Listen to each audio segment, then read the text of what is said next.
doing? Not a thing. You know, it's getting me down eating in these hamburger joints. One thing you gotta learn, eat where the truck drivers eat. They know the right spot. See, I saw a funny thing up the road just now. Good-looking dame sitting in a car all alone. Yeah, what was she doing? That's just it. She wasn't doing nothing, just sitting there. I got a rule about women. If they ain't breaking the law, let them alone.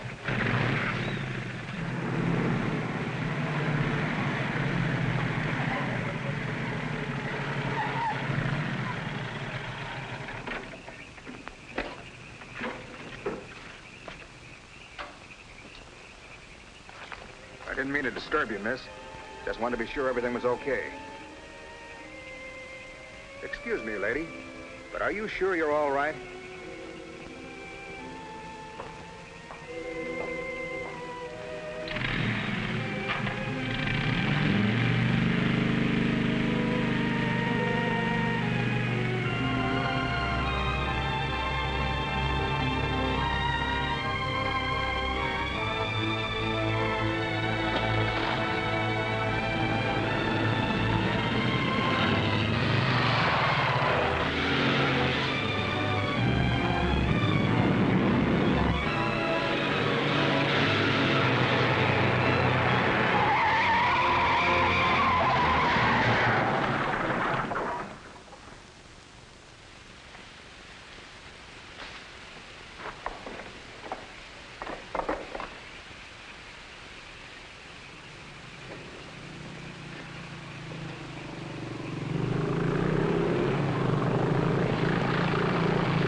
How is she?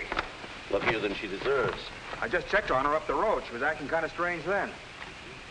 I better call that ambulance. I doubt if it's serious, and I'm as good a doctor as you'll find at this time of night. Let's take her inside.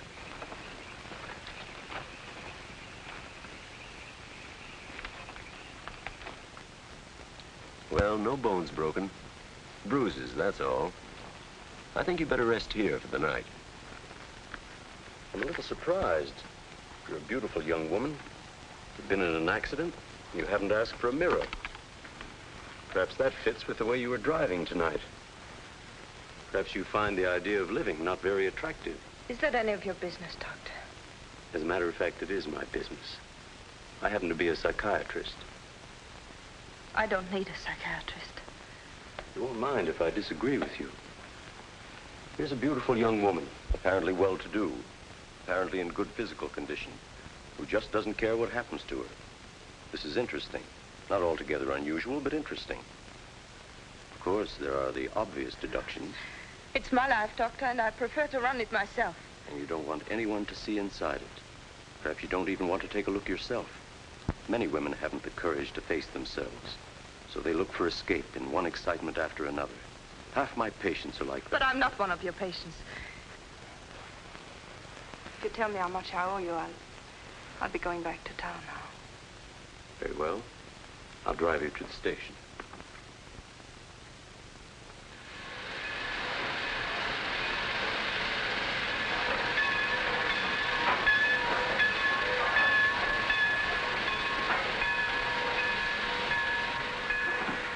Miss Damien, you're an intelligent woman, not an idiot.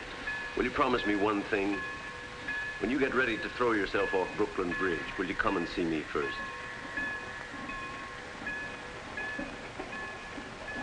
Goodbye, Doctor.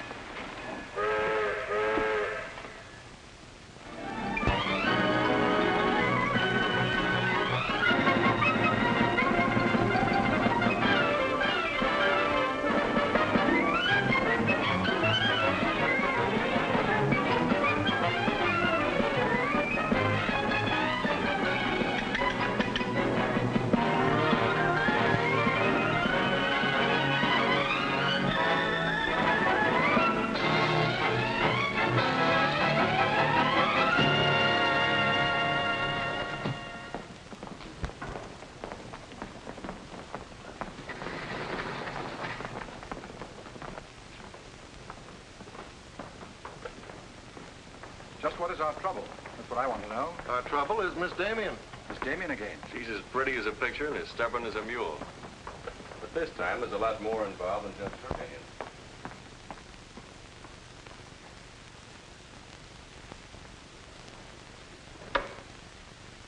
Come in, Miss Damien. We were just ripping you up back a little bit. So I gathered. There's nothing personal. It's about Mr. Cortland. Cortland? Oh, yes. He runs a jewelry store. He owns Cortland and Company.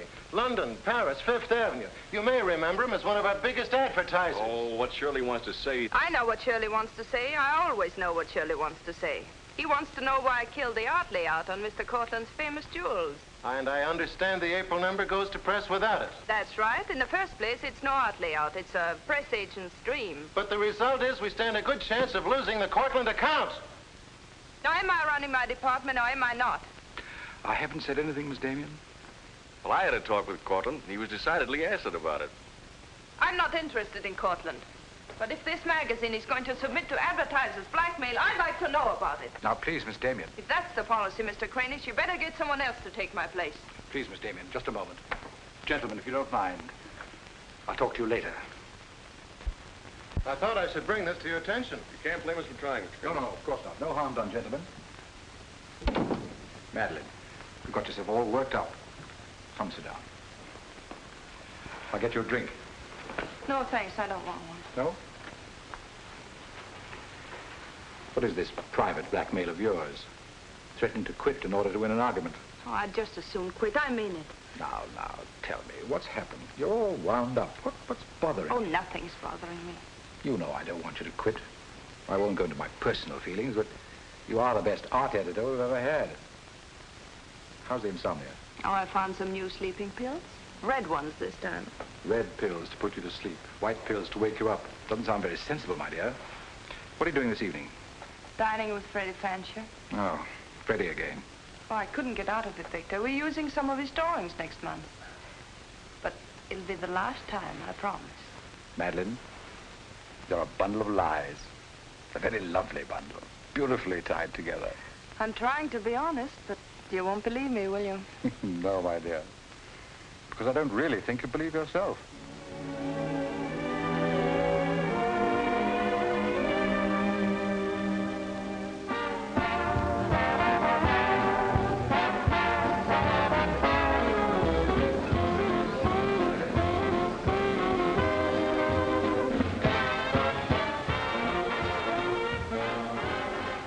Why do you have to go back to that bore, Freddie Fancher? You haven't even given me a chance to make love to you.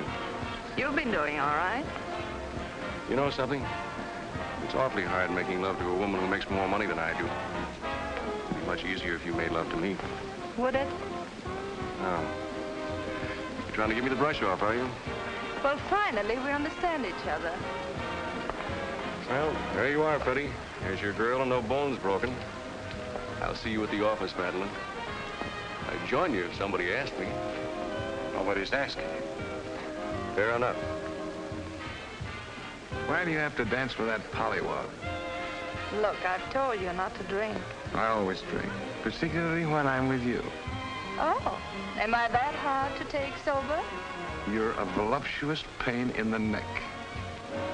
I'm going home. You're not going to walk out on me. Come on, be yourself. I've told you I'm going to leave early. But you can't leave me just sitting here in the snow. I'm mad about you. In my own foul way. Good night, Freddie.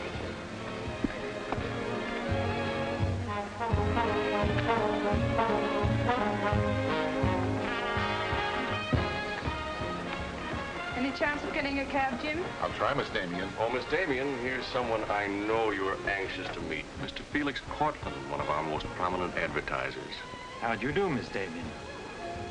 How do you do? Mr. Garrett is the soul of tact, don't you think? He's just been telling me all about you. Oh, I hope he wasn't that blunt. Oh, you needn't worry. I always form my own conclusions. Can I give you a lift anywhere? My car's just outside. No, thank you. They're getting me a cab. Oh, I'm very sorry. I'm sorry, Miss Damien. There isn't a cab around. Oh, how long do you think it'll be? That's hard to say.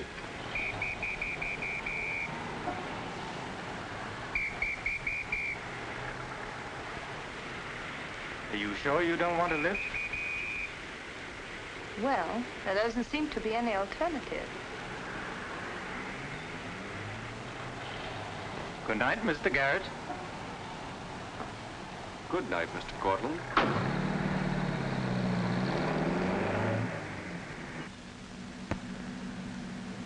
I wasn't very polite, was I? Neither was Garrett, for that matter. Oh, he always enjoys uncomfortable situations. You still feel uncomfortable? No. Frankly, I don't. Good, nor do I. You know, you're not at all what I imagined. No? No. The big international jeweler. I happen to inherit a business that runs itself very nicely. As a matter of fact, you don't look like an art editor. More like a work of art. That layout on your jewels is still a wretched piece of copy. I can only admire your good taste. And I'm still not going to... I wouldn't try and persuade you for the world. Mr. Cortland, I think you're a very dangerous man. I only wish it was so. The truth is, I'm a very ordinary one.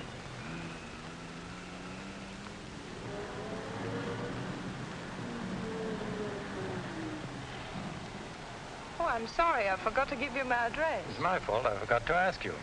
Won't you come in for a minute? No, I don't think so.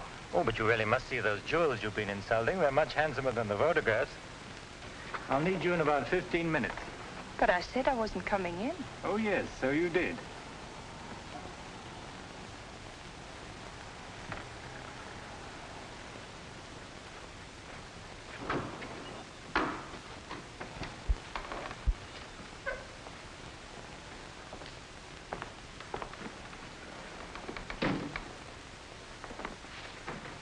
Let me take your wrap. Well, I'm only going to stay a minute, you know. Of course.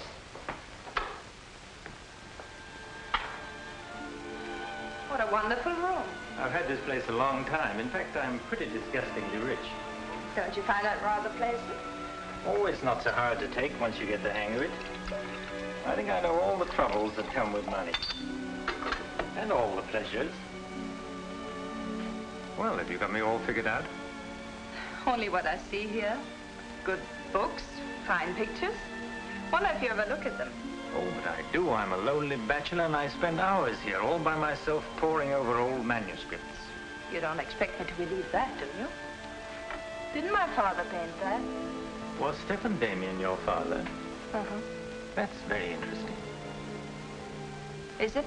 I remember when he came here to paint that picture of my mother.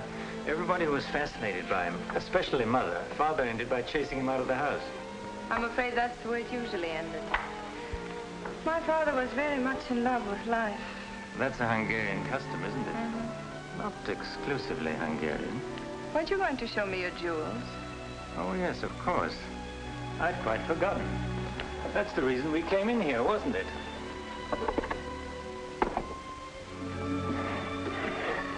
You ought to feel very flattered, Miss Damien. This safe is one of my darkest secrets.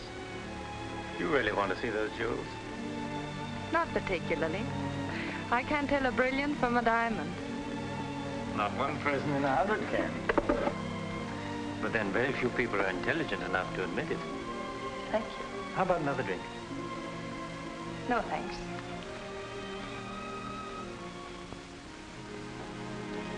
You know, you need relaxing. Lots of relaxing. I can hear your nerves snapping like rubber bands.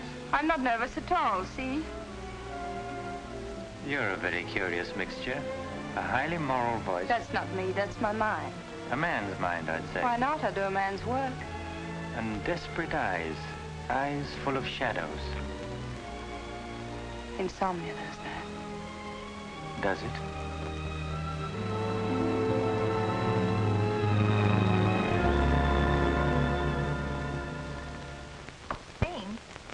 Miss Damien, give you her secretary. Miss Damien's office? No, Mr. Cortland, she's not here yet. Shall I have her call you? Yes, Mr. Cortland. Where's Glamourpuss? She hasn't come in yet. Well, who sent these? Mr. Felix Cortland. Mr. Cortland. It's very interesting. She never misses, does she? Mm-hmm. Jealous. If I'd given it any thought, I could have predicted it. Gladys, I won my bet. She's got a new boyfriend. I guess those dames gotta have no excitement all the time.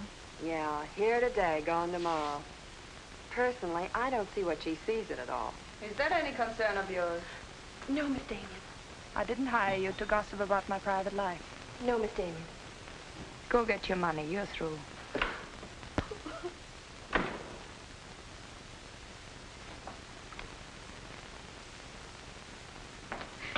Damien, come in here. What's the matter, sweetheart? Miss Damien fired me. Fired you? What for? He heard me talking about Mr. Cortland. Cortland, eh? Don't you worry, baby. I'll fix that. I understand you fired June. That's right. What's the idea? I don't like people to gossip about me. You don't, eh? No, I don't. Well, it's pretty late to be thinking about a thing like that, and so rotten quick to take it out on your secretary. Get out of here. You don't think your life is a secret, do you? Boys were betting 8 to 5 this morning that the Cortland layout would be in the next issue. You're disgusting. Madeleine, why don't you get wise to yourself? Everybody else is. One romance after another, that's your whole life, and you adore it. Get out. You try to dress it up with pretty words, but you don't fool anybody. They know what you are, and you'll never change. Get out! You don't care because it's too much fun.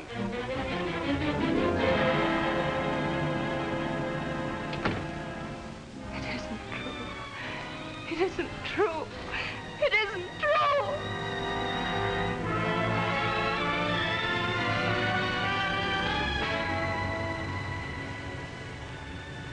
I'm a little surprised. Here's a beautiful woman who just doesn't care what happens to her.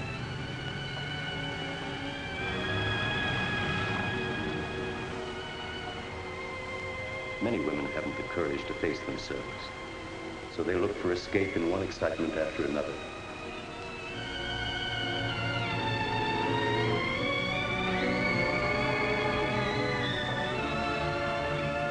That you find the idea of living not very attractive. Lady, if you want to kill yourself, why don't you try the bridge?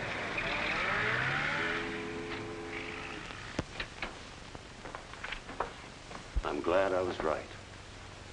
An intelligent woman, not an idiot. Sit down. That's it. Now, if you feel like talking, just go ahead and talk.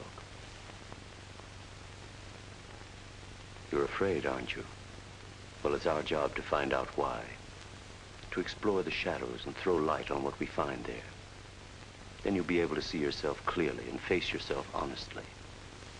When you can do that, you won't be afraid anymore.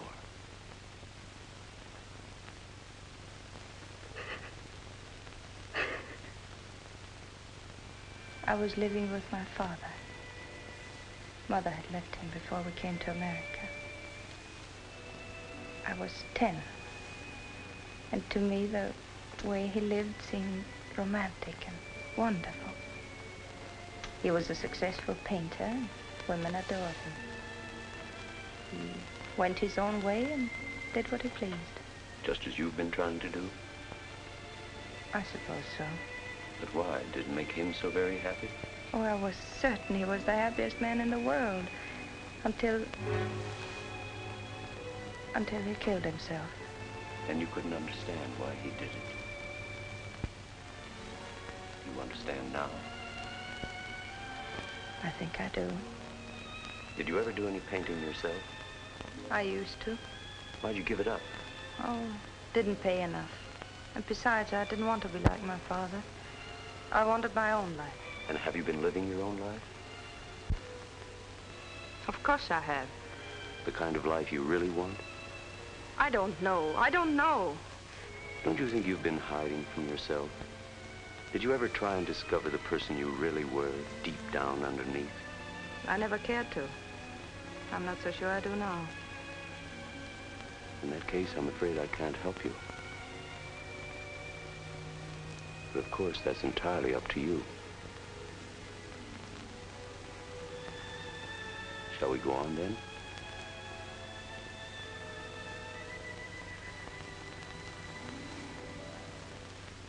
I was doing what I wanted to do. Paying my own way and making my own rules. Nobody was hurt. Nobody but yourself. And it didn't really make you happy, did it? Wasn't that because down underneath you knew there was something missing? Something important? I suppose so. That would worry you, wouldn't it? And then you would drug yourself with the excitement of more excitement. Oh, I know the pattern, Miss Damien. You're suffering from a disease of the times. A neurotic malady as commonplace as chronic alcoholism. Suppose for a moment that you were an alcoholic. They're much the same, you know. Unsure of themselves underneath. and seeking reassurance from new excitement. Instead of getting at the cause, the drunkard solves his problem by taking another drink. This, of course, is no solution. And eventually, we find him sprawled hopelessly at a bar, without the strength or even the desire to save himself. I can't go on with this. You're not helping me. You're insulting me. You've been insulting yourself, Miss Damien. Insulting your body and insulting your soul. Your life hasn't been gay and glamorous at all. It's just been muddled and senseless. You know that now. And if you really want to change it, you can start right away. Now it's up to you.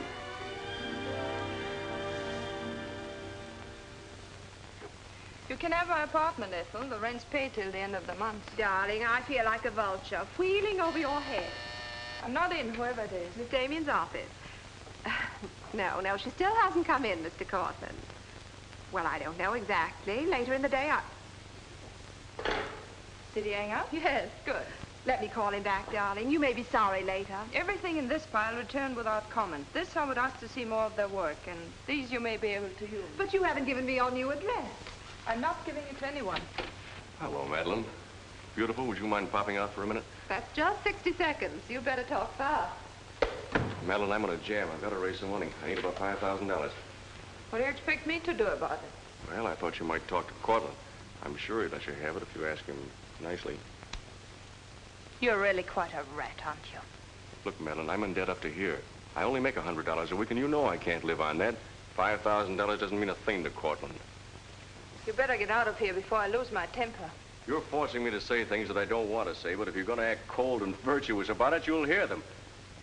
Suppose I tell Cranish. Tell him what? About Cortland. You know, you've got a very nice job here, but you won't have it very long if I tell Cranish. I don't want to tell him, but... What's so funny? As a blackmailer, you are pitiful. Go on, tell him. Tell him what a rat I am, and you are, and he is. Go on, use my phone if you want, and my desk, and my office. I'm through with all of them.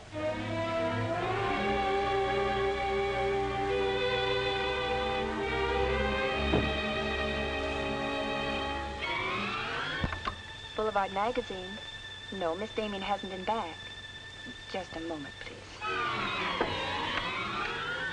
I'm sorry, she doesn't work here anymore. You might try at her home. Waldorf Apartments. Waldorf Apartments? Miss Damien? Oh, no, she gave up her apartment. Why don't you try the post office? Dahlgren? Dalton? Dalton? Damien. Here, Richard Caleb, 137 West 50th Street. Well, I've nothing to do except that Miss Damien has taken my advice as a doctor. She'd been living in an area of infection, and she's removed herself from it. I take it you consider me part of the general contamination. Now, you've come here for information, not diagnosis. I usually charge a fee for insulting people.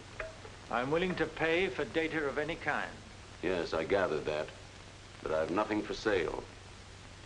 I suppose you're being very ethical, but I'd like to talk to Madeleine. In your presence, if you wish. Miss Damien is living under a different name in a different world. She told me to tell you, if you inquired, that she was busy growing a new soul. Now, would you please keep off the grass? Goodbye, Mr. Cortland. Bye, Doctor. Doesn't it ever worry you, playing the almighty in this fashion? Not particularly. I'm used to it.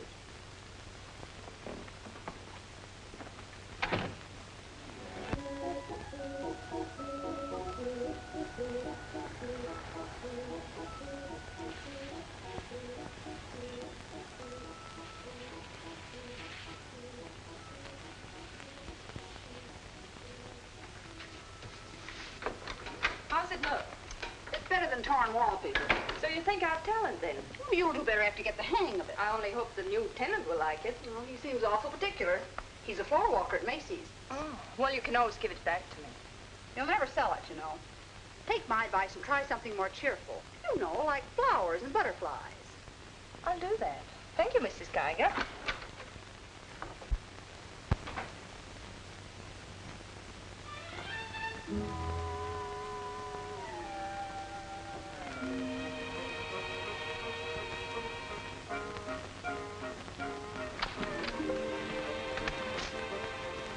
Thanks.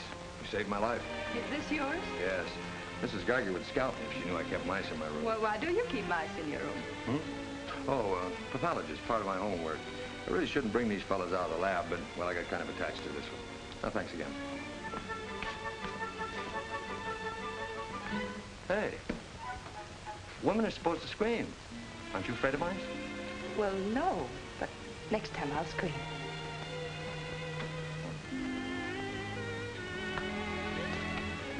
Good afternoon, Miss Green. Hello, how's the work going? Oh, all right, I think. Yes.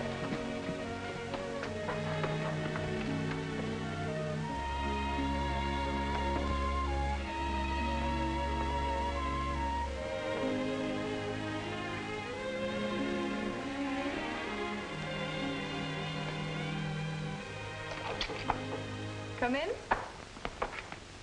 Hello. Hello. Say, you're an artist, aren't you? Well, I don't know. Oh, Mrs. Geiger said yesterday that you were. She's an authority if I ever saw one. I was wondering, could you do a job for me? Want your portrait painted? Me? Oh, no.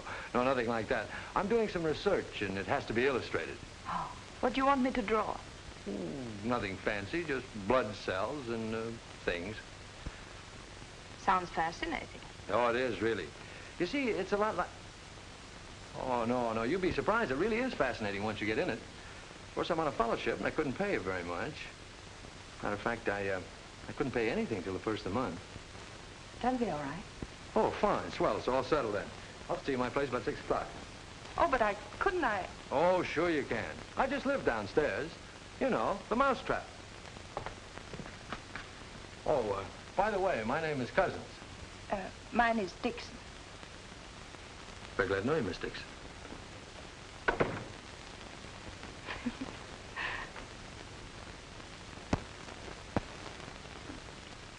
Just what am I drawing? Am I allowed to find out? Sure. Effect of anti-reticular serum on cell tissue. That's all I wanted to know. Oh, say, that's quite good. I'll take it to the lab with me in the morning. Just about ready for the next one. Do you realize it's 12 o'clock? Oh? I haven't had my dinner yet, and you haven't either. Oh, gosh, I'm sorry, but, well, I got so wound up on this. So did I, but now I'm hungry. Well, tell you what let's do. We'll go out and eat. That's a brilliant idea. I'll get your coat. Do you do this all the time? Only since I got out of the Army. I was lucky to get this job of research. Now I've got to get it finished. Then what? Oh, then I go back to Oregon and become the usual respectable small-town doctor. No mice? No. No mice. Head colds and belly aches. $5 a visit. Maybe you'll like it. You'll get some rest. Oh, I'll get plenty of rest, all right, but I don't think I'll like it. You folks going out this time of night? That's right. We're meeting a few friends at the Busy Bee cafeteria. We don't want to miss the floor show. We'll have to hurry. See that he eats. He hasn't got any more sense than a goose. I'll feed him with a spoon.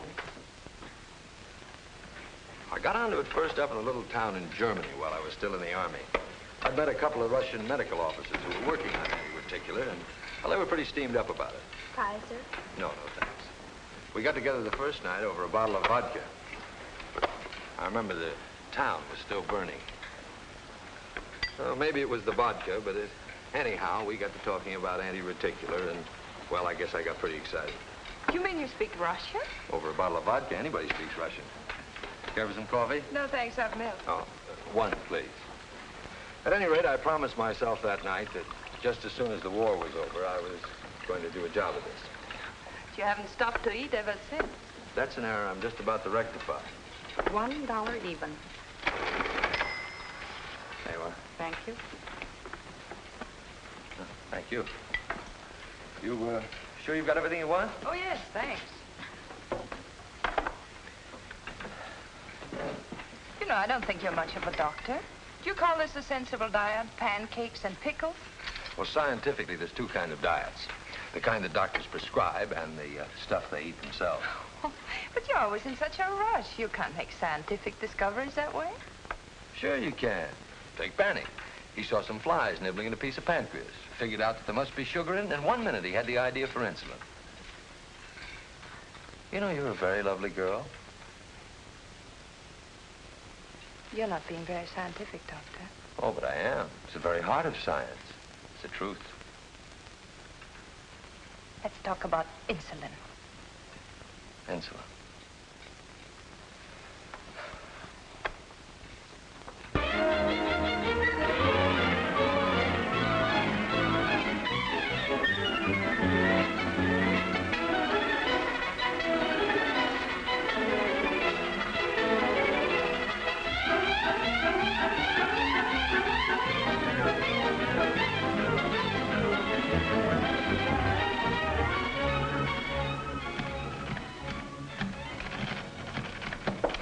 Come in.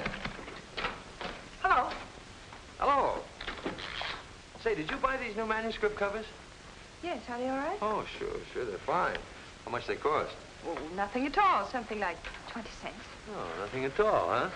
You know you can buy a pair of good mice for 20 cents? David, I have some wonderful news. I just sold a picture. No fooling. Who bought it? The floor walker downstairs. He said it's almost as good as a photograph. Well, the man has great taste. Oh, I think it's wonderful. I'm proud of you. And I'm a little proud of myself, too. David Cousins on Anti-Reticular. Oh, David, it looks fine. It's important, isn't it? I mean, not just to you, but really important. Well, it won't cure all the ills of man or beast, but yes. Yes, I think it may be important. And I also think that I better hand it in before I start changing it again. Like to come along? Oh, could I? Well, sure, why not? I think you've been drawing blood cells long enough. It's time now for you to meet one of them face to face.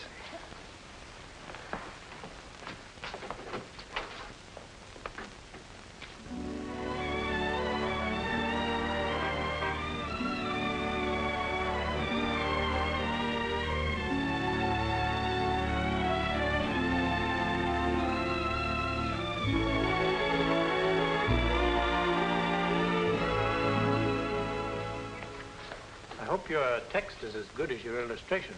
I hope so, too, sir.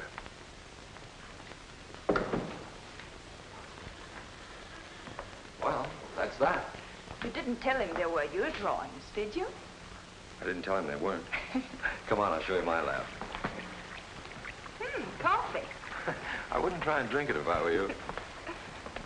Assistant pathologist.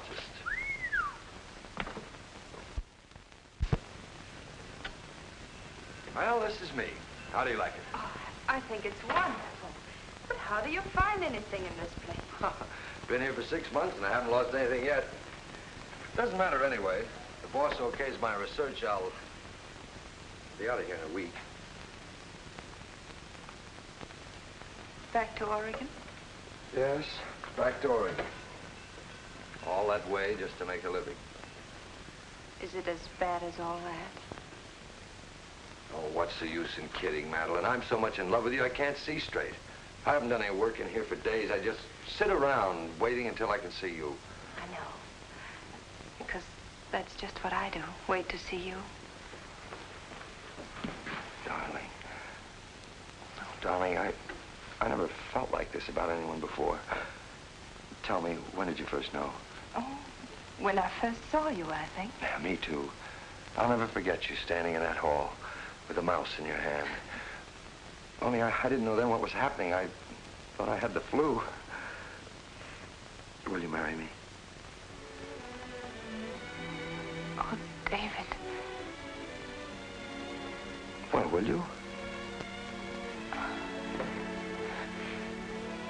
We don't know each other.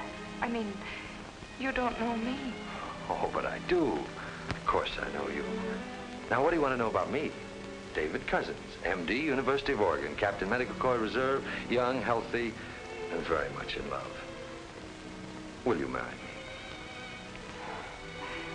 Oh, please don't ask me now. Well, I've got to ask you now. I want to marry you now. Please give me time, David. I'm all mixed up. I'd like to go home now. All right.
You haven't answered a rather important question I asked you.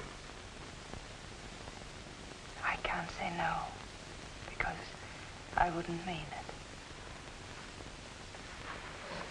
Darling.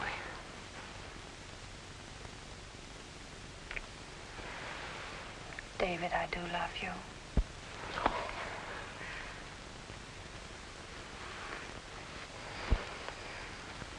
Good night, darling. Good night.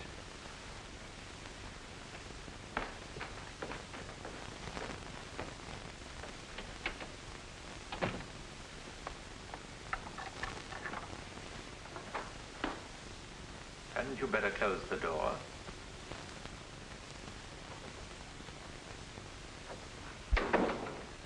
A gentleman I hired provided me with your new address and the proper keys. Suppose someone had seen you. You wouldn't have cared, would you? I didn't think it mattered. You see, I expected to find you wretched and lonely, grappling with your complexes. Rather naive of me. Will you please go? Of course I'll go. But before I do, wouldn't you like to tell me about him? Why? I'm in love. Now, laugh if you want. I don't feel like laughing. I've always wondered if it were possible for people like you and me. And you think you've really got it? Love eternal, the fireside, the slippers, the whole thing? Yes, the whole thing. I'm very glad for you. And I think I'm a little sad for myself. You haven't told him, have you? Told him what? Well, about me, for instance. Why should I tell him? You're absolutely right. You shouldn't. Men prefer to keep their illusions, don't they? Please go. If you ever need me, you'll let me know, won't you? And don't call the past too many names.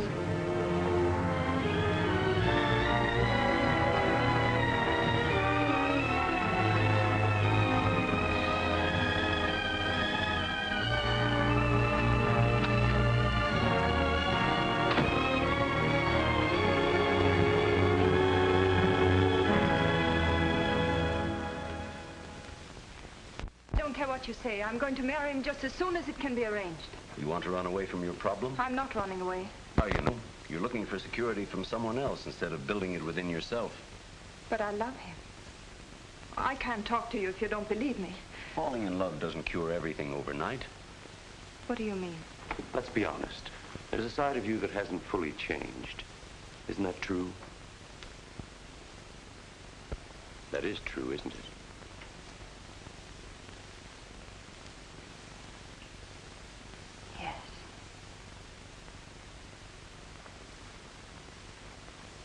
Have you still not told David about yourself? I couldn't tell him. You let him fall in love with an illusion, with someone who doesn't exist. I could never tell him. He might stop loving me.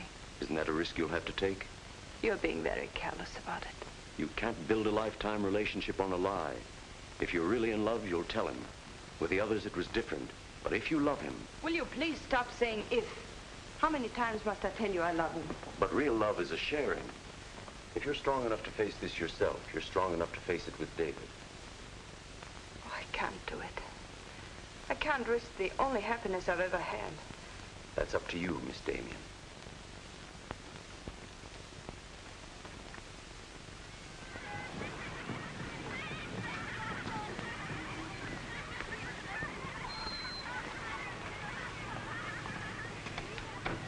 Hi. Hello, darling. You're home early, aren't you? Well, I didn't get fired, if that's what you mean. Dr. Lutz read my paper. Really? What did he say? Well, he liked it. Oh, David, that's wonderful. The only trouble is he thinks it's so important he wants me to go to Chicago and read it before the convention. Oh, David, no. Well, that's not my idea. I don't want to go. Well, when will you have to leave? Tonight. Got to catch the 8 o'clock plane. And when will you come back? Oh, I don't know. A few days. But I tell you what. As soon as I get back, let's get married. You can get a license in 3 days, and it only takes 15 minutes to get married. You still want to marry me, don't you? Oh, more than anything in the world.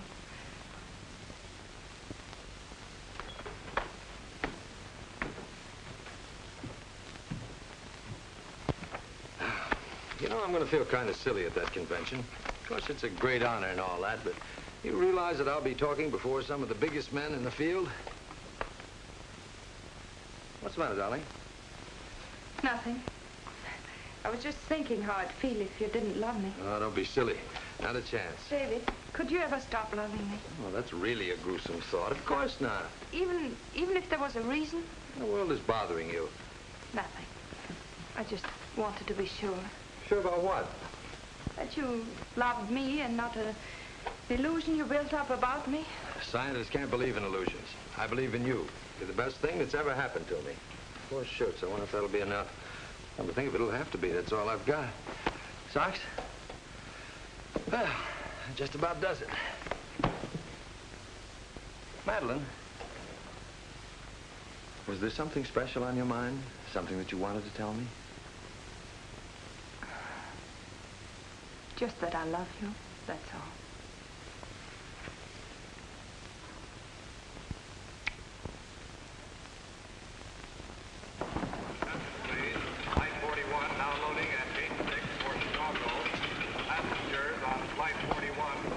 Write me every day? Every day. Hope you miss me. Hope you suffer like a maniac. I will, I promise. Oh, gosh, I hate to leave you. You know, I'm going to be jealous. Jealous of what? Oh, I don't know. Nobody, everybody. Just jealous. Darling, I belong to you, don't you know that? I'm only alive because you love me. We'll be married the minute I get back. Well, look who's here. If it isn't Madeleine. How are you? It's been a long time. David, this is Mr. Garrett. I used to work with him on a magazine. Howdy, Garrett. I quit the racket, though, or perhaps the racket quit me. Garrett's doing some confidential work for me now. How are you, Miss Dixon? This is Mr. Cortland, David. Dr. Cuss is my fiancé. You're a very lucky man, Doctor. I think so. Well, goodbye, Miss Dixon. My congratulations to you both. Oh, thank you. Good night. Good night. I don't believe a minute of it, do you? Garrett, you're a very cynical man. You don't believe in true love. You don't think Madeleine does either, do you? I don't know, but I've always been fascinated by miracles.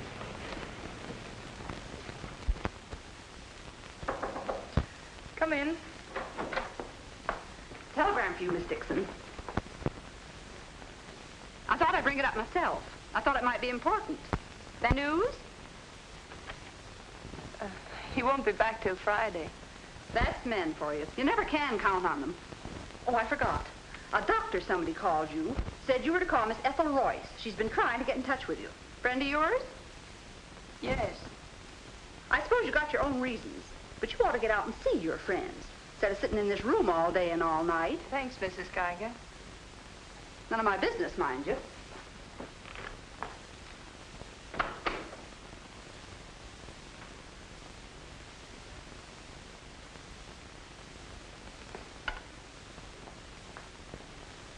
Ethel, this is Madeleine. Madeleine. Darling, but this is really a voice from the dead. I pestered that doctor of yours for hours. I just have to talk to you. Well, what about? Well, you remember that art supplement, the one you started? Well, I do need your help, dear. I'm in an awful mess. Sorry, dear. I'll never come into that office again as long as I live. Oh, but I wouldn't ask you to do that. Just meet me somewhere. It'll only take an hour, I promise. Well, if it's just the two of us. All right. I'll be there at 5. Oh, so relieved. We were really desperate. Wonderful. I'm just dying to see you. Bye, dear. She'll do it. Good. Wonderful thing, professional pride. It never dies. How'd you sound? Awful. What do you expect? Too bad. Victor, I don't want you to be there. Wouldn't think of spoiling your reunion, my dear. I don't trust Madeleine, doctor or no doctor. Nor you either, my sweet.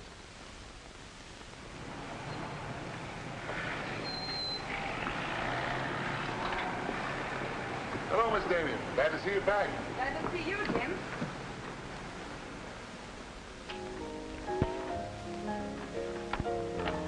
Hello, Luigi. Is Miss Royce here? She just came in, Miss Damien. We missed you, Miss Damien. Have you been away? No, but it's nice to be back just the same. Hello, Ethel. Darling, you look wonderful. A little pale, but so interesting. You know, I can't stay very long. Oh, I understand, dear. We'll get right to work. The usual, Miss Damien? Well, I don't know, Carl. You'd better. Wait till you see the mess I'm in with the supplements. All right, Carl. Darling, I'm just dying to hear what you've been up to. You must tell me everything. but there's nothing to tell. Come on, let's go to work.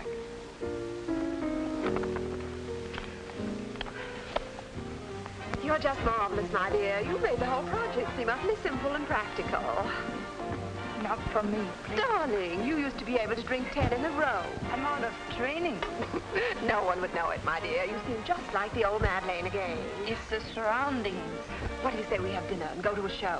No, really, I've got to stagger home. Madeleine, my dear, this is a surprise. Victor, hello. What good fortune running into you like this? Do you mind? Don't let us fool you, Madeleine. You heard me making the date with you. It's true, but I'll deny it. Frankly, I wanted to have a look at you. You look very dashing for a hermit. Thank you. We've all missed you desperately, haven't we, Ethel? As though our little hearts would break. What about a drink with your old boss? Please. 3, whatever it is. I've got all the data we need on the supplement. Good. What about the data on Madeleine? No data. Now, if you'll excuse me, I You really... can't go now. Look who you'll run into. He's seen you. Mr. Garrett no longer graces our staff. What happened? It got to be utterly gritty. Say nothing of a slight discrepancy in his accounts. Mr. Garrett believes that the world owes him a gay life, no matter who pays for it. Well, hello, stranger. How are you? Wonderful. Nobody here seems particularly glad to see me. Should we be? Oh, well, it's been nice knowing you. There goes one reason for my ivory tower. What? Darling, I'm constantly running into men who adore you. Slews of them. Hated them all. I know what you're thinking. I had an odd way of expressing my distaste. Not odd, darling. Shall we say just, moody? Well, here's to memory.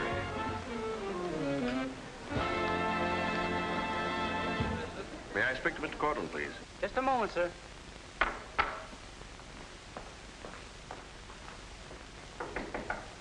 Just a minute.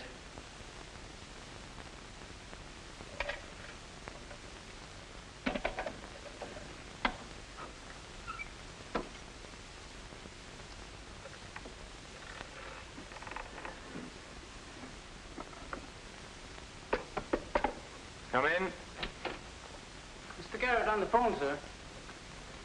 All right. Hello, Garrett. I have some interesting news. Do you know who's here? Madeleine. How considerate of you to call. By the way, I've just been through the stones in my safe, and one's missing. The stone's not terribly important, but you're the only person who knows about my safe, and the fact is you did have my keys for quite a while yesterday. What are you getting at? Only that I don't like thieves. But you're being ridiculous. Let me come over and talk about it. There's nothing to talk about. I'm taking it up with the police. But, Cortland, you can't do that.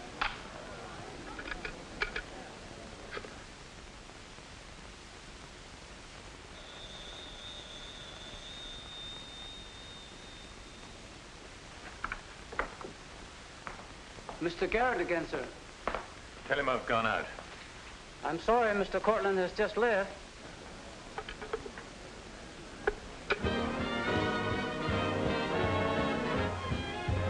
Are you all right, darling? Of course I am. You're not going to disappear again. Oh, yes. Back to my treetop.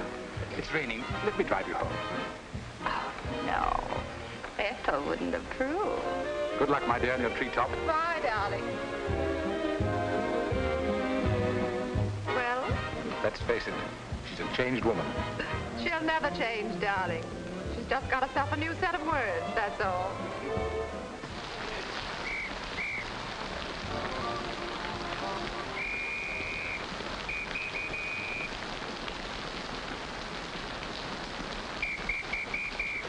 Madeleine. Hop in. No, thanks. I'm waiting for a cab. Don't be silly. There are no cabs. You'll get drenched. Please. I'll drop you off. I'm going home alone. Come on, in you get.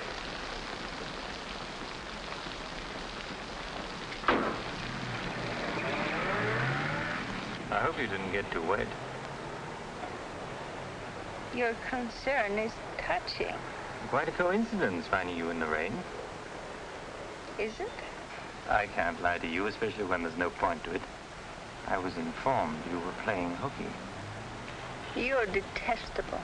I'm really not detestable at all. I happen to be very fond of beauty, which shouldn't be a crime in your eyes. Please, no debates.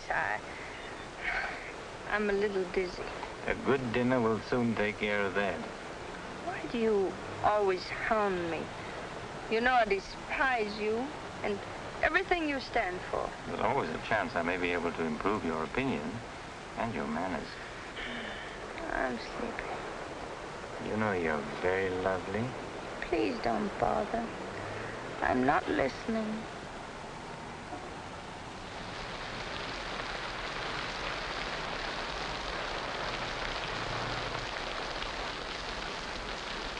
Where are we? Don't you remember you visited here once upon a time? You're foul. You said you were taking me home. You forgot to mention the subject. A significant omission, as your friend Freud would say. Come on, I'm getting soaked. That launch you. I'm going home.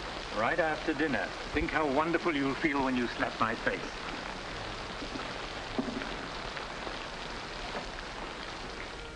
That'll take the chill out of your bones and maybe even your heart.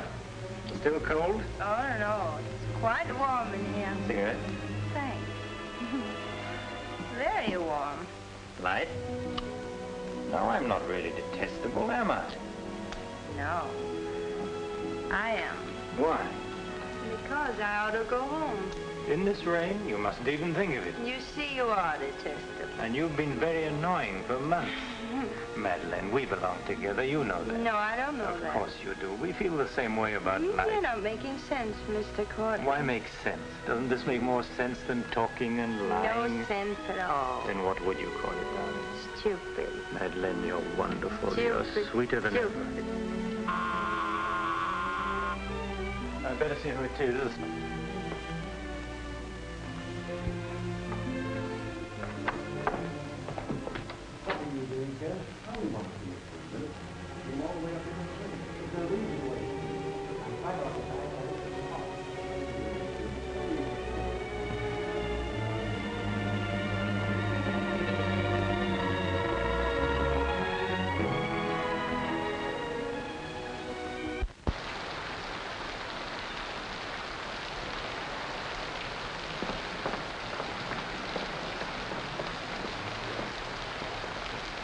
But I tell you, I'm going to raise the money. I'll pay you, honestly. I don't like dealing with thieves. That's a job for the police. If you swear out a warrant, you'll never get a dime. Look, I didn't sell it. I just had to have some money temporarily. Here's the pawn ticket. I'm not interested in pawn tickets. Good night, But, Captain. Cartland, you've got to give me a chance. I said good night.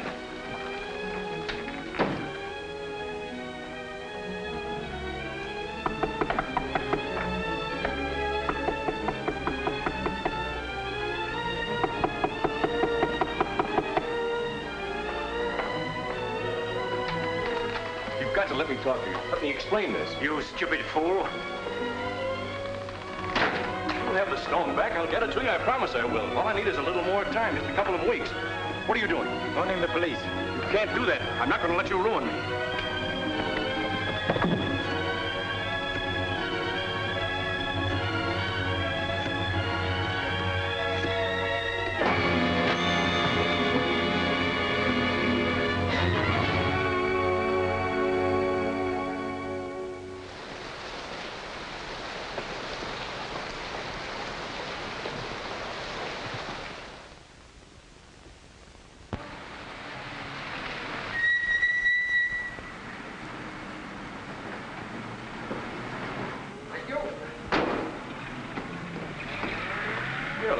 This morning, Mrs. Geiger. You wasn't expected back until Friday. That's what I like. A cheery welcome home. Miss Dixon upstairs? I haven't seen her this morning. Who is it?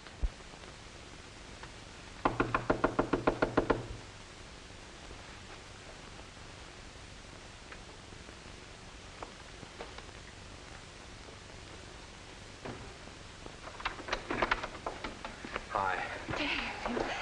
Darling. Oh, I couldn't wait till Friday. I just said my little piece and ran out on them. Oh, I needed you so badly. I feel lost without you. Don't ever leave me again. That you can depend on. Say, I've got big news. I'm a success. Oh, tell me all about it. I wonder what's the matter with you. You don't look very good. Come on, I think you better get back in bed. Now then, first, I don't have to go back to Bellyaches in Oregon. You're not marrying a small-town country doctor, young lady. You're marrying a promising young research scientist. At least that's what Dr. Broder says, and he ought to know. He's got a long white beard. Oh, darling, I'm so proud of you. I think I'll take your temperature. Gee, I wish you could have been there.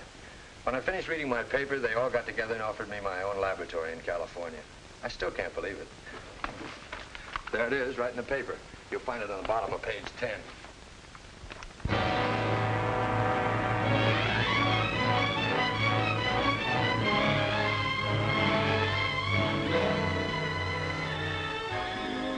He makes you feel that you're really important. You know what he said to... Madeline. Madeline, what's the matter? David. Oh, darling, you're cold as ice. You've got a chill. You stay right here. I'll be back in a minute. Oh, don't go. Don't leave me. I'll only be a second. I want to get a hot water bottle and some more blankets.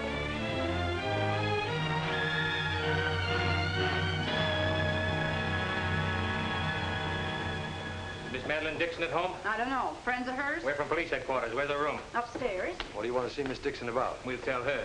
Well, perhaps you'd better tell me first. Miss Dixon isn't well. Who are you? He's a doctor. He lives here. If it isn't important, I suggest you come back tomorrow. It's important. Could you get some extra blankets and a hot water bottle, please? You a friend of Miss Dixon's? Yes, why? Just asking. Well, what is it, an accident or something? I wouldn't call it an accident. We should cut out this mystery and tell me what it's all about. Okay, Doc, take it easy. Madeline, these men are from the police. They want to We'll take over from here, Doc. I'm Sergeant Patelli. This is Sergeant Beitler. You're a friend of Felix Cortland's, weren't you? Matter of fact, you were with him last night. No, I wasn't. Did you see Mr. Cortland any time yesterday? No, I didn't. Now, look, Miss Damien, we wouldn't be here asking questions unless we already knew most of the answers. Oh, wait a minute. Her name's not Damien. I think you've got the wrong party. I think maybe you've got the wrong party, Doc. Her name happens to be Damien. This happens to be a case of murder. Take a look at that newspaper. I want to know what's going on in here. This is my house, and I've got to know. Sorry, madam. We'll talk to you later. As long as I've been here, there's never been police Take in her this and see house. what you can find out. lady. Come on. Now, Miss Damien, tell us what happened last night. What time did you leave Cortland's house? Oh, Dave. You and this guy, Cortland, were pretty sweet on each other, isn't that right? Oh, but it isn't. It isn't true. Now, according to the chauffeur, you got to Cortland's house at 6:45. What time did you leave? Oh, but I didn't go into the house. I met him by accident. David, don't look at me like that. How long have you known Miss Damien, Doc? Not very long, only a few months. Know that she was mixed up with this guy, Cortland? Oh, but it's a lie. David, it's a lie. Okay, so you didn't go into the house with Cortland? No, I didn't. He wanted me to come to the house, but I wouldn't do it. Oh, I didn't go into the house. I didn't, I tell you. Who you telling, me or the doc here? Did you get anything? She came in about 9. In a cab? No, she was walking in the rain. Landlady said she looked kind of wild-eyed. What about Cortland? He was here, all right. He visited her a couple of weeks ago. Get the date? Yeah, April 10th, around midnight. Anything else? The landlady thought that Cortland had a key to this place. She was kind of vague as to how he got it. I didn't give him a key. David, you can't believe that. I've got his key ring here. This one fits. He had a key, all right. But I didn't give it to him. Where are you going? Oh, David, don't leave me. I didn't kill him, I swear. I didn't kill him. Who cares whether you killed him or not?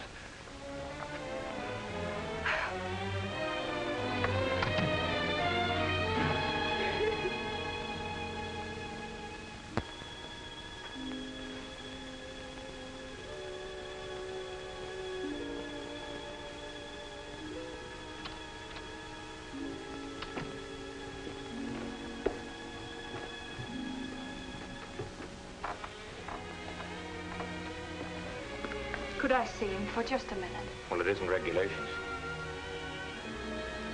Okay, 60 seconds. David, please listen to me. You lied to me. You've always lied to me. But I'm not lying now. I didn't want to go with him. He said he'd drive me home. And he made love to you, didn't he? Oh, don't deny it. Of course he made love to you. He had a key to your room. I should have told you many things. I tried to, but I just couldn't. If this thing were so innocent, you would have told me. When I said I was in love with you. When I asked you to marry me. I was afraid, David. I was afraid you wouldn't understand. You bet I wouldn't. Before I met you, I was horrible. But you changed all that. You made me sane and happy. Why keep on lying? You tried that upstairs and it didn't work. Look, I was in love with you. All right, I made a mistake. I thought you were something wonderful and you turned out to be something else. So let's just forget about it. The only thing that you can do for me is let me alone. I love you, David. I'll always love you.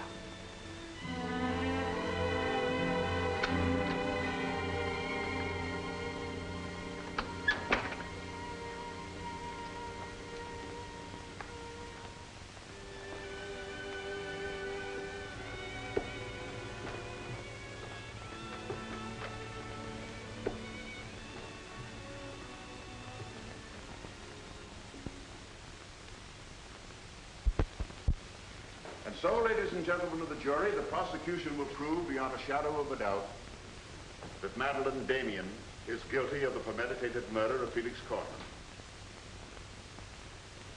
We will prove that she was in his apartment the night he was murdered. We will prove that her fingerprints are on the table lighter with which he was murdered.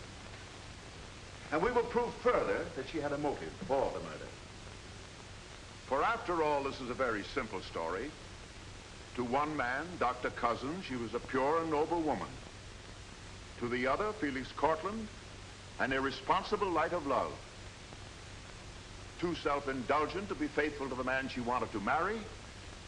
Too weak and lacking in character to break with Cortland. For a twisted soul was bent on a heartless deceit. To make one man believe what all others knew to be a lie. And when Cortland threatened to expose her, she went to his apartment to plead with him in the only way she knew. She embraced him. She made love to him.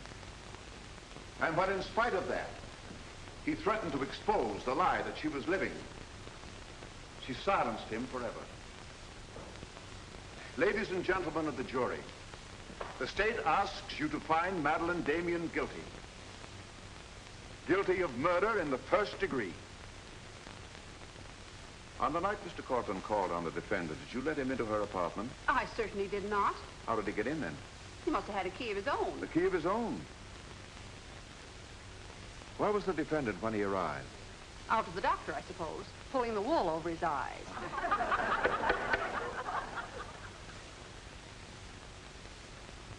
Thank you, Mrs. Geiger. Your witness, Mr. Mitchell. You've got to let me cross-examine her. No questions. Miss Damien, I can't defend you properly if you won't let me. We've got to put up a fight. Fight? What for?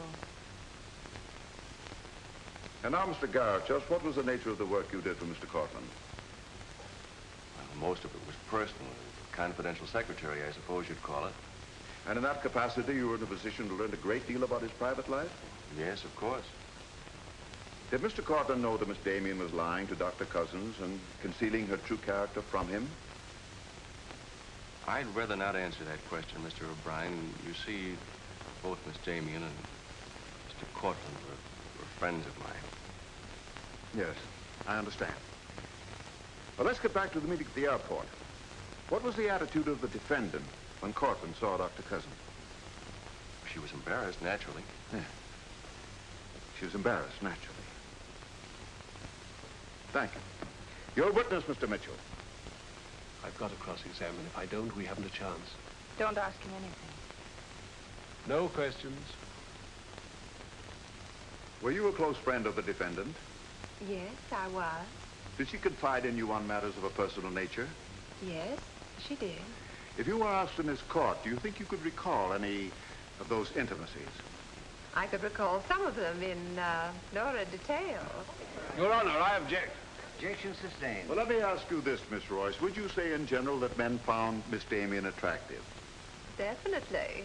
And would you say that Miss Damien found men attractive to her? I'm afraid I most certainly would. You would?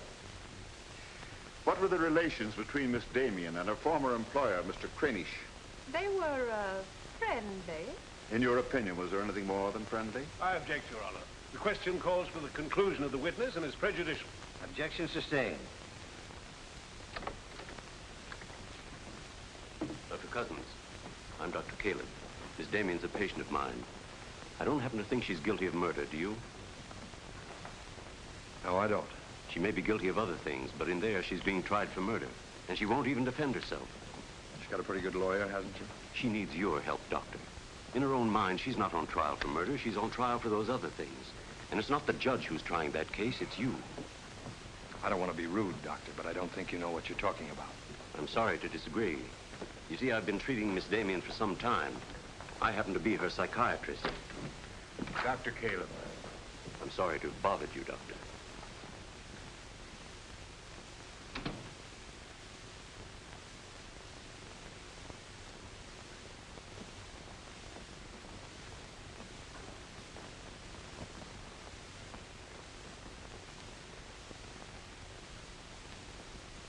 Your name, please? Richard Caleb. You're a psychiatrist? I am. Miss Damien came to you as a patient? Yes. Did she come of her own free will? Yes, of course. Isn't it true, Doctor, that people do not go to a psychiatrist unless they consider themselves, well, shall we say, not well balanced? In general, that's correct. As a matter of fact, wasn't Miss Damien on the verge of committing suicide when she made her first visit to you? Your Honor, I object. Well, no matter. We'll prove that by other witnesses. However, is it not true that people who come to you as patients come with problems? Objection. Objection overruled. Well, Doctor? There'd be no point in their coming to me if they didn't have problems. So the defendant came to you with a problem. Do you mind telling us, Doctor, in your opinion, just what was Miss Damien's problem? That is a confidential matter between doctor and patient. I'm afraid I can't discuss it. Well, during the course of your treatment of Miss Damien, did you ever discuss her relationship with Dr. David Cousins? Yes, we did. Well, bearing in mind the fact that she's engaged to be married to Dr. Cousins, do you think she was as frank with him as she should have been? As a matter of fact, I urged her to tell him everything. And did she? Not to my knowledge. Well, why not, Doctor? Why didn't she? I'm afraid you'll have to ask Miss Damien about that. Did you ever meet Dr. Cousins? Yes, just a few minutes ago. Well, I'm sure you found him a reasonable, intelligent young man, and yet the defendant refused to confide in him. Having met Dr. Cousins, I think I can see why Miss Damien hesitated to confide in him. Do you mind telling us why? It's my impression that Dr. Cousins hasn't the capacity, either emotionally or intellectually, to understand a problem like Miss Damien's.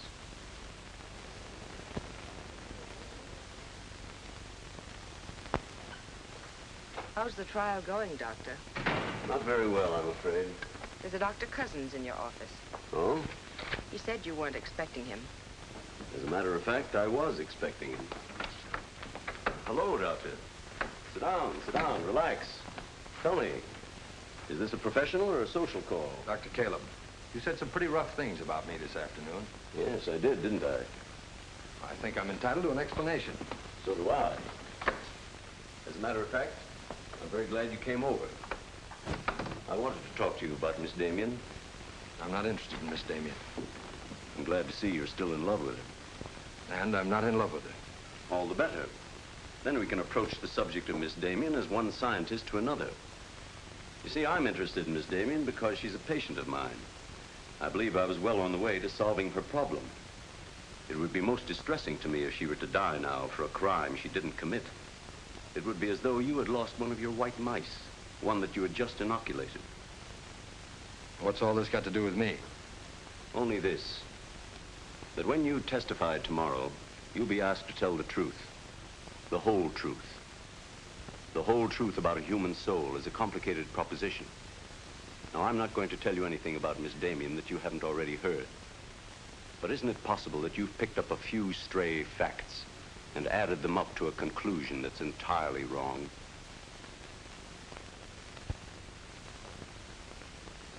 Won't you sit down, Doctor?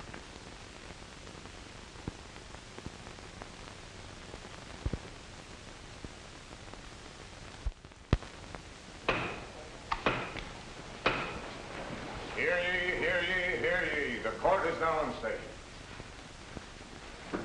Call your next witness, Mr. O'Brien. Dr. Cousins, please.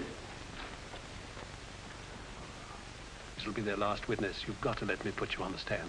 I tell you quite frankly, Miss Damien, if you won't testify, you haven't got a chance. Raise your right hand. You solemnly swear to tell the truth and the whole truth, nothing but the truth, so help you God? I do. Please be seated. Your name, please. David Cousins. Under what name did you know the defendant? Madeline Dixon. Did she ever tell you her true name? No, sir. Did she ever lie to you about her identity? Yes, sir. How long did she continue to lie to you? Till the morning the police came. Did she ever tell you about her relations with Cortland? No, she didn't. You proposed marriage to the defendant and she accepted you? Yes, sir. And still she didn't tell you about Cortland? No, sir. When did you first know of the true relationship between them? The same morning, the morning the police came. Oh, I see. Then from the moment you met her until the day she was taken into custody, you didn't know the truth about her character. I object, Your Honor. Mr. O'Brien, haven't you covered your point? Well, Your Honor, I'm merely trying to clarify for the jury the true nature of the defendant's motive. Proceed. Thank you. One more question, Dr. Cousins. If you had known the truth, would it have affected your love for the defendant? Your Honor, I must protest. Let him answer. Objection withdrawn. And now, Dr. Cousins, if you had known the truth, would it have affected your love for the defendant?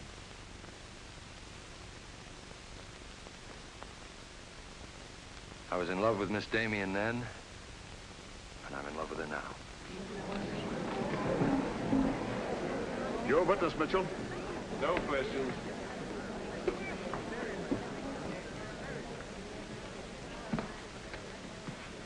Did you really mean it? Yes, I really meant it.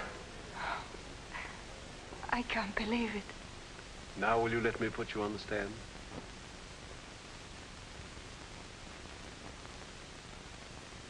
You admit you went to Cortland's apartment that night? Yes.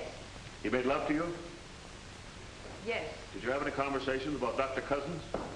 No. Positive? Yes, I am. But tell me, Miss Damien, were you in love with Felix Cortland? No, I wasn't. Were you in love with Dr. Cousins? Yes. Oh. But you went to Cortland's apartment nevertheless. Yes, I told you that. You were in love with one man, yet you chose to visit the apartment of a man you didn't love. Did you go of your own free will? Yes. Mr. Cortland didn't force you or threaten you? No. Then why did you visit him? I don't know. I made a mistake.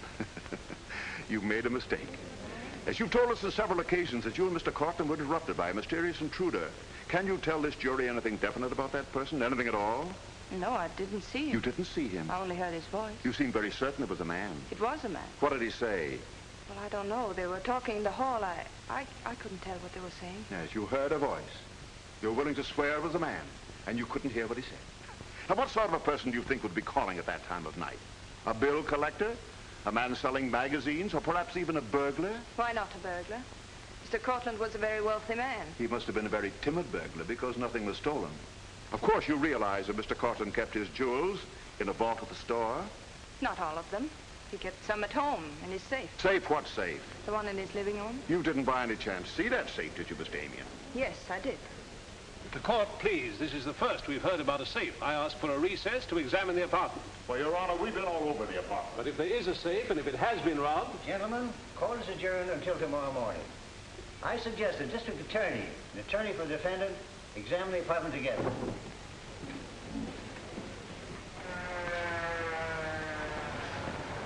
What about this safe, Mr. O'Brien? What safe? How about some pictures on the inside, Mr. O'Brien? You boys better wait outside.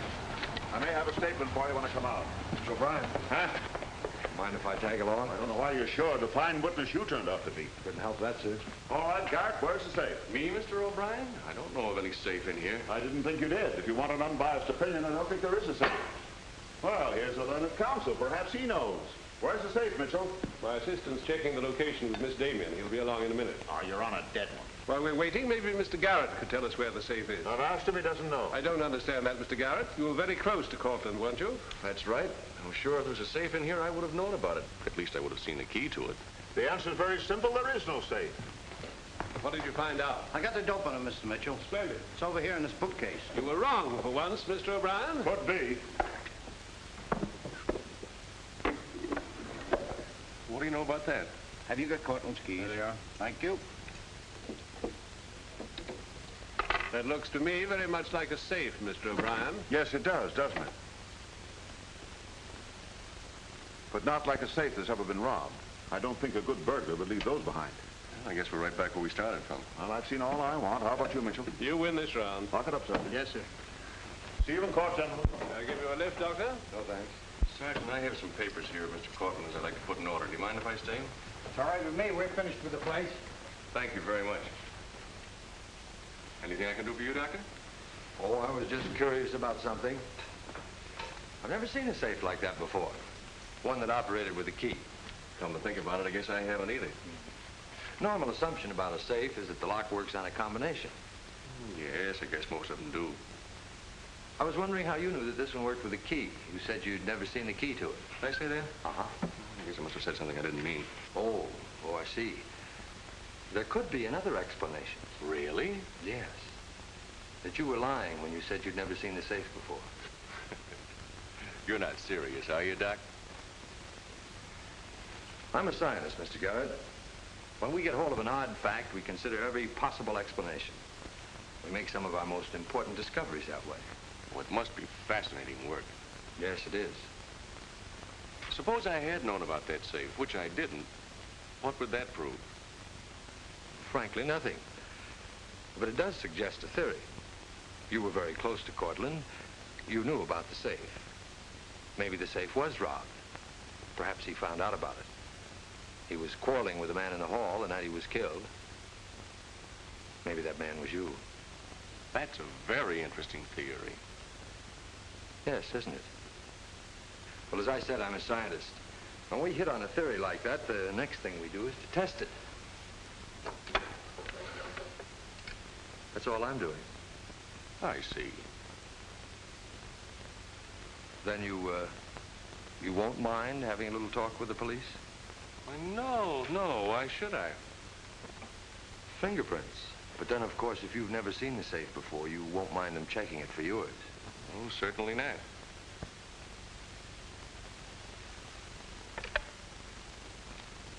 The number is Spring 73100.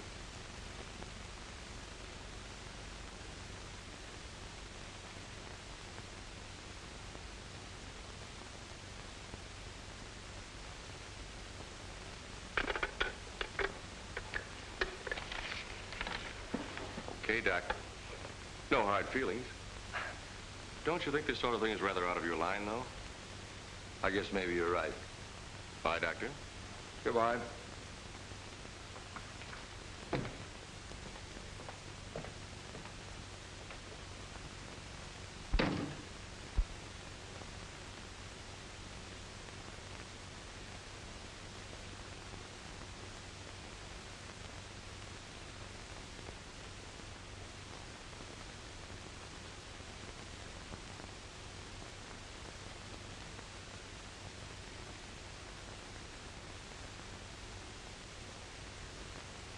Spring 73100, wasn't it, Mr. Garrett?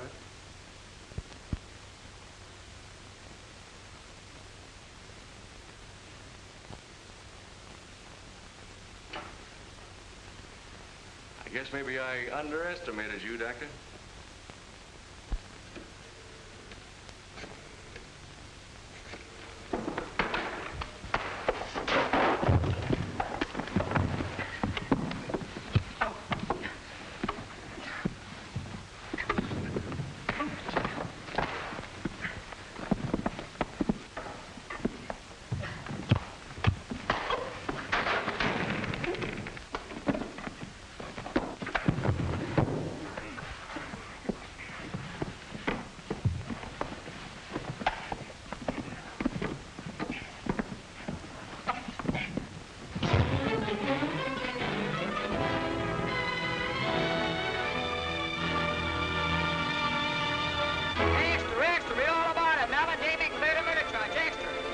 From the Associated Press newsroom. Bulletin.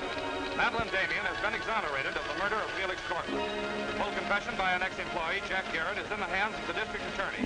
It was a trial marked by many surprises, notably the beautiful defendant's startling disclosure of the jewel vault hidden in the apartment of the late diamond importer. So beautiful Madeleine Damien goes free, and Broadway is tipping its hat today to the young doctor who engaged the murderer in a battle royal.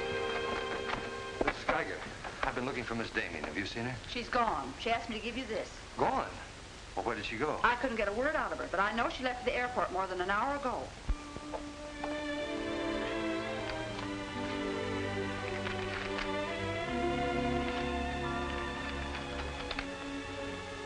David, dear, I can still hear your voice in that courtroom, and I'll never forget what you said. You did much more than save my life. You made my life worth saving. I can't bear to tell you how much I love you and want to marry you. But right now, that wouldn't be fair. I'm going away for a while. I want to be terribly sure, after all this, that I can really be the kind of person you once thought I was. Maybe after a while that will be possible. And then, when we're both sure, David, please ask me again. Goodbye, my darling.